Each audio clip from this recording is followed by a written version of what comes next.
When I think back to the early 2000s, when social perception of video games just barely scraped past concepts like an electric toy to a distinct medium of art, it is a wonder to see a game so fully embrace the engagement of what it means to tell a story. Where the water tastes like wine opens on a winning hand of poker against a mysterious stranger. When given the opportunity to double down, you realize you have been conned. You wagered your soul in a deal with the devil and lost. To get your soul back, he challenges you to collect the true life stories of people across the United States. So you set out with nothing but a bindle on your bones to encounter stories and trade them with other hobos and highwaymen around the campfire. It is 2005, and Roger Ebert steps into the debate to assert that video games do not count as art. Games are childish. Criticism is art. To get your fellow wanderers to open up to you, to tell you their true life story, you share the stories of your encounters on the road. They are organized in broad categories based on tarot cards, but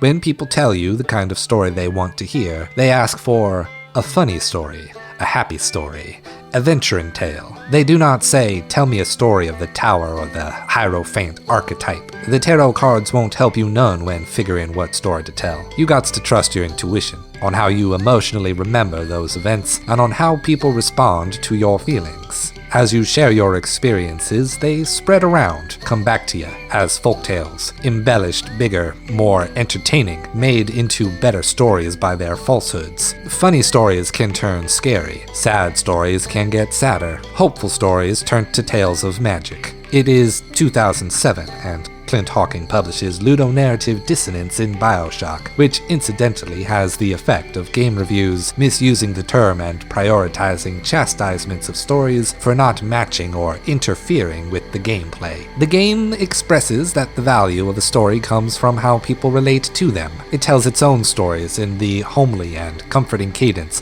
of American southernisms and country accents to help you connect as the player. It tells its stories through its characters to demonstrate how people change a story to better entertain, play with, and connect with the people around them. Through this, Where the Water Tastes Like Wine demonstrates that, from cave paintings to myths, from folk tales to the epic poems of oral traditions, stories have always been about play. Storytelling has always been a game played across societies and throughout generations. It is 2008 and Dear Esther, the Source Engine mod, released to critical acclaim. People elevate it to the status of flag bearer for what it means for a game to be art. The walking simulator genre is born, while the other extreme asserts that these kinds of Scotsman games don't even count as real video games. These debates would be reinvigorated when Dear Esther had a standalone release in 2012. Games are about crafting experiences that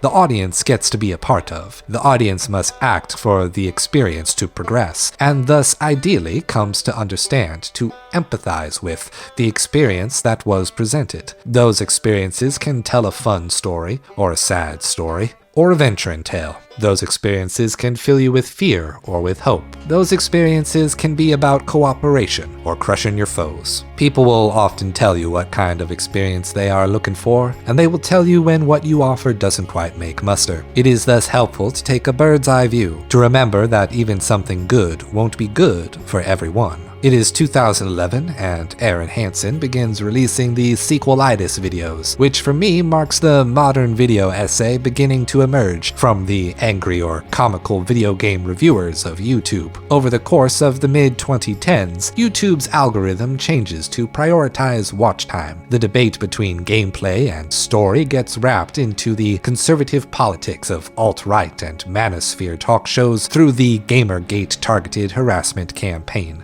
RedTube creators begin creating long-form video essays as a political counter-narrative, while channels like Every Frame a Painting demonstrate the efficacy of long-form video analysis of media on YouTube. As you progress through the game, you will gather enough stories to earn the trust of other travelers, so much so that they will tell you stories of their life, true stories. Should you ever find yourself lacking in the right kind of story to tell a new friend, another character's true life story is guaranteed to connect on some level. People are accustomed to listening to stories with a skeptical ear, suspending that disbelief on purpose for the sake of enjoyment. Suspending that disbelief is like choosing to play along with the folktale game.